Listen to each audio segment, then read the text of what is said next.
Bismillahirrahmanirrahim. Assalamu alaikum. In previous lecture, we studied about the double helical structure of the DNA, which were presented by the Watson and Crick. But as soon as Watson and Crick presented their model of DNA structure, they put stress on the way how DNA can replicate itself. So what is replication? So replication is the process by which cell make copy of its genetic material. इसको हम ज़िंदगी की basis बोल सकते हैं, as we are well aware of the fact कि हर cell को रेप्लिकेट करना पड़ता है अपने जेनेटिक मटेरियल के, क्योंकि जब सेल टूटकर दो सेल बनाता है तो दोनों डॉटर सेल्स को जेनेटिक मटेरियल की ज़रूरत होती है।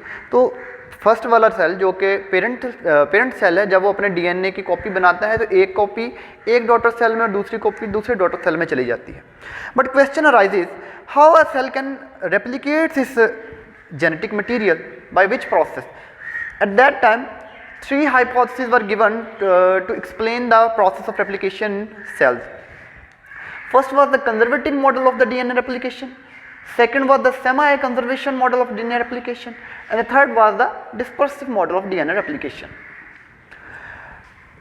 सबसे इनमें से जो ऑथेंटिक था वो था semi conservative model of DNA replication, but we will see कि इनमें से सभी का मतलब क्या है। First of all, we have the conservative model of DNA replication. According to that model, जब DNA ने replicate करना होता है, DNA अपने आप को split करता है, मीन्स के somehow दोनों स्ट्रैंड जो हैं DNA के, वो पेरेंटल स्ट्रैंड जो हैं वो सेपरेट होते हैं और न्यूक्लियोटाइड आकर कॉम्प्लीमेंट्री बेस पेयर्स के साथ अपने आप को जोड़कर एक नया स्ट्रैंड बना देते हैं, मीन्स कि इसके साथ एक न्यू स्ट्रैंड बनता है। In the same way here, formation of new strand take place.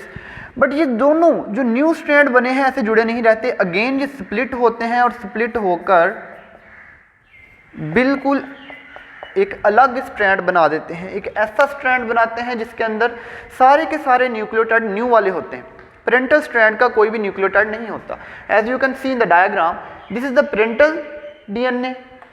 Parental DNA से आगे जितने जो दोनों हमारे पास डॉटर बन रहे हैं, डॉटर डीएनए बन रहे हैं, ना तो जो एक डॉटर डीएनए है उसके अंदर कंप्लीटली पेरेंटल जो डीएनए होता है उसी के न्यूक्लियोटाइड होते हैं, और जो दूसरा हमारे पास डीएनए की फॉर्मेशन होती है उसके अंदर सारे के सारे न्यूक्लियोटाइड न्यू वाले होते हैं। In other word we can say that the DNA has been conserved, कि डीएनए का जो ओरिजिनल न्यूक्लियोटाइड थे उनको कंजर्व रखा गया, उनके अंदर किसी किस्म का चेंज आने नहीं दिया गया। This is called the conservative model of DNA replication. Other we have the semi conservative model of DNA replication, जो कि सबसे ज़्यादा ऑथेंटिक है। We will see in just a moment how experiments के जरिए इस चीज़ को प्रूव किया गया है।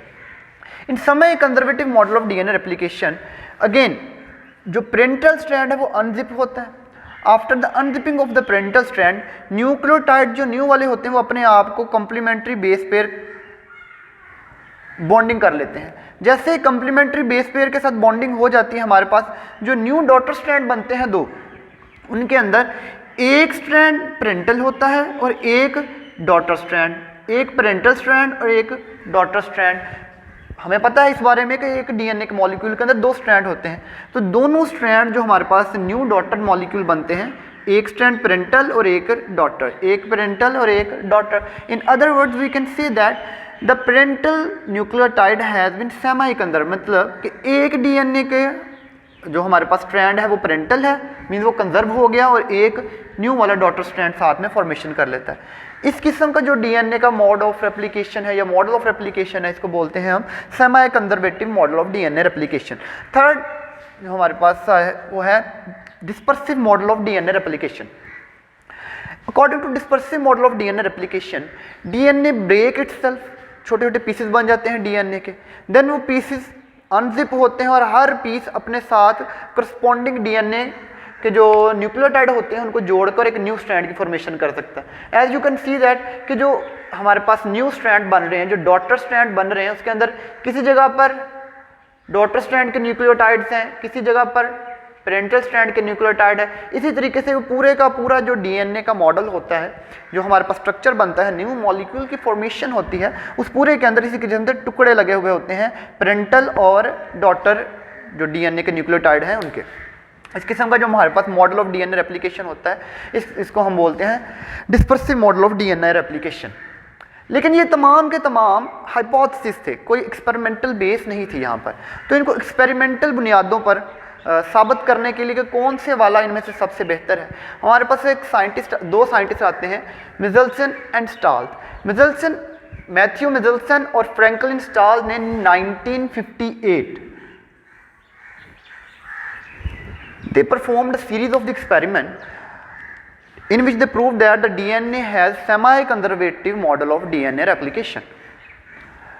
According to them, जो उन्होंने एक्सपेरिमेंट परफॉर्म किया उसके जो स्टेप्स थे, first of all they allowed to grow Escherichia coli, E coli which is a bacteria, to grow in a medium which contain N15 isotopes of the nitrogen. As we are well aware of the fact, nitrogen has 7 proton and 7 neutron. एक normal जो हमारे पास nitrogen होता है, but जो हमारे पास heavy nitrogen है उसके अंदर 7 प्रोटॉन और 8 न्यूट्रॉन होते हैं, जिसकी बुनियाद पर उसका जो एटॉमिक मास है वो कितना बन जाता है, 15 बन जाता है। अब ये 15 जो हमारे पास एटॉमिक मास वाला नाइट्रोजन था मीडियम के अंदर मौजूद था, उस मीडियम के अंदर इशर्किया कोलाई को ग्रो करवाया।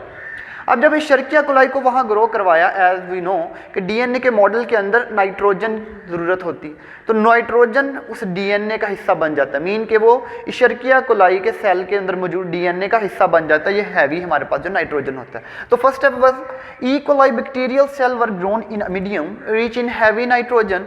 This was done to produce radioactively labelled DNA, यानी कि एक ऐसा डीएनए बनाने की कोई ज़रूरत थी या कोशिश की गई थी या बनाया गया था जिसके अंदर N15 which was a radio active, means कि हम उसकी पोजीशन को by the use of radiation हम मेथड्स के ज़रिए फॉलो कर सकते हैं, उसको हम उसका पता लगा सकते हैं। सेकंड स्टेप, जो N15 वाले जितने भी सेल थे, मीन्स के N15 मीडियम के अंदर जिन सेल्स को ग्रो किया गया था, उन तमाम के तमाम सेल को एक न्यू मीडियम जिसके अंदर नॉर्मल नाइट्रोजन था वहाँ पर ट्रांसफ़र कर दिया गया और वहाँ पर उनको अलाउ किया गया कि वो अपने आप को ग्रो करें, मीन्स कि they can replicate themselves. So second step was these cells containing N15 DNA molecules were then transferred into a medium with regular N14 atoms. See now इस बार हमारे लिए ये क्लियर हो चुका है कि अब फर्स्ट स्टेप में क्या किया गया, सेल्स को ऐसे मीडियम के अंदर ग्रो करवाया गया जहाँ पर N15 था जो कि एक रेडियो एक्टिवली आइसोटॉप है नाइट्रोजन का, वो डीएनए का हिस्सा बन गया। देन उन्हीं सेल को जिनके अंदर N15 मौजूद है एक N14 वाले मीडियम के अंदर पोर कर दिया गया, वहाँ पर आकर उनको ट्रांसफ़र कर दिया गया। अब जैसे ही ट्रांसफ़र किया गया N14 मीडियम के अंदर, तो सैंपल कलेक्ट करना शुरू कर दिए गए वहाँ से डीएनए के। 3 सैंपल की हम यहाँ पर डिस्कशन करेंगे। फर्स्ट, जैसे ही डीएनए को ऐड किया गया, सॉरी डीएनए को ऐड नहीं किया गया, जो उस बैक्टीरियल सेल N15 से N14 मीडियम के अंदर ऐड किए गए, तो वहाँ से उनके एडिशन के फ़ौरन बाद, मीन्स के उनको अभी अलाउ नहीं किया गया था रेप्लिकेट करना, उससे पहले पहले ही डीएनए एक्सट्रैक्ट किया गया। ये हमारा फर्स्ट सैंपल था। दूसरा जो सैंपल था वो था कि हमने फर्स्ट राउंड ऑफ रेप्लिकेशन को होने दिया। After first round of replication we obtained our second sample. Then we allowed the cell again to replicate, mean again to grow them. After their second round of replication, another sample was taken. Now we have 3 samples. Next step क्या था?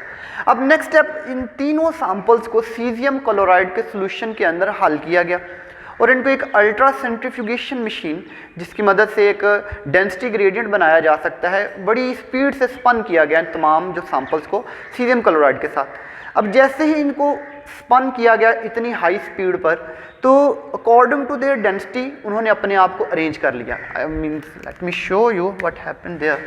Means कि हमारे पास for example अगर ये test tube थी, इस test tube के अंदर वो डीएनए के अगर हमारे पास तमाम मौजूद थे, तो इनको जब घुमाया गया तो ये अपने डेंसिटीज़ की बुनियाद पर यहाँ पर अरेंज हो गए। सबसे हैवी सबसे एंड पर और जो सबसे लाइटर थे वो सबसे शुरू पर। अब हम देखेंगे कि सबसे एंड पर कौन से थे और सबसे शुरू पर कौन से थे। ये हमारे पास जो मैंने 3 डायग्राम तो बनाई हैं, इनको समझने से पहले एक बात को याद रखिएगा, ये हमारे पास समझ लें कि वो टेस्ट ट्यूब ही है जिसको हमने अपसाइड डाउन किया गया। ये वाली साइड मीन जो हमारी ये राइट साइड है, ये टेस्ट ट्यूब की बॉटम साइड है, मीन्स कि ये वाला पोर्शन यहाँ पर है, और हमारे पास ये वाली जो साइड है ये टेस्ट ट्यूब की टॉप पोर्शन है, मीन्स कि ये अपर पोर्शन है टेस्ट ट्यूब का। अब जब सेंट्रीफ्यूगेशन का अमल किया गया, जो 3 हमारे पास जो रिजल्ट मिलते हैं, फर्स्ट हमारे पास एक बैंड मिला जो कि बिल्कुल बॉटम के पास था, ये वो वाला स्ट्रैंड था हमारे पास, या वो वाला बैंड था जो कि हमने उस सैंपल का है जो हमने फ़ौरन से बिफोर रेप्लिकेशन, जो हमारा फर्स्ट सैंपल था जब N15 को N14 मीडियम के अंदर ऐड किया, जो हमारा फर्स्ट सैंपल था, ये बैंड उसको शो कर रहा है। अब देखें ज़रा, अब चूंकि अभी हमने ऐड ही किया है तो इस डीएनए के अंदर N14 का कोई ट्रेस मौजूद नहीं है। इसके अंदर जितने भी नाइट्रोजन के एटम थे वो सारे के सारे N15 वाले थे, मींस के रेडियो एक्टिवली आइसोटॉप थे, ये हैवी थे सब के सब। इसी वजह से इनके हैवी होने की वजह से ये टेस्ट ट्यूब के कहाँ पर मौजूद हैं, बॉटम में मौजूद है, क्योंकि इनकी डेंसिटी सबसे ज़्यादा है। So before replication all the cells have heavy DNA represented by one band at the bottom of the test tube. Second, first generation mean we allowed this cell to replicate, to grow। उन्होंने grow किया तो हमारे पास sales की एक तादाद बनी जो कि अब सेकंड पर थी। अगेन से देखें, याद करें इसको सेमी कंजर्वेटिव मॉडल को। जो पेरेंटल स्ट्रैंड है अनजिप होता है। न्यू स्ट्रैंड की फॉर्मेशन के लिए जो डॉटर न्यूक्लियोटाइड्स आते हैं एक स्ट्रैंड के साथ जुड़ जाते हैं जो पेरेंटल स्ट्रैंड है, और जो दूसरा पेरेंटल स्ट्रैंड है उसके साथ दूसरे न्यूक्लियोटाइड डॉटर के जुड़ जाते हैं। इस तरीके से हमारे पास हाइब्रिड स्ट्रैंड बनते हैं। सी हियर अगेन, हमारे पास जब स्ट्रैंड बनते हैं आगे, इसमें से एक स्ट्रैंड तो N15 वाला होता है after first round of replication, और दूसरा स्ट्रैंड जो है वो N14 वाला है। मीन्स कि उन्होंने उन बैक्टीरियल सेल ने उस मीडियम में से नाइट्रोजन को अपटेक करना शुरू कर दिया है और उससे न्यूक्लियोटाइड बनाना शुरू कर दिए, जो कि उन्होंने डॉटर जो स्ट्रैंड था उसकी फॉर्मेशन के अंदर इस्तेमाल किया।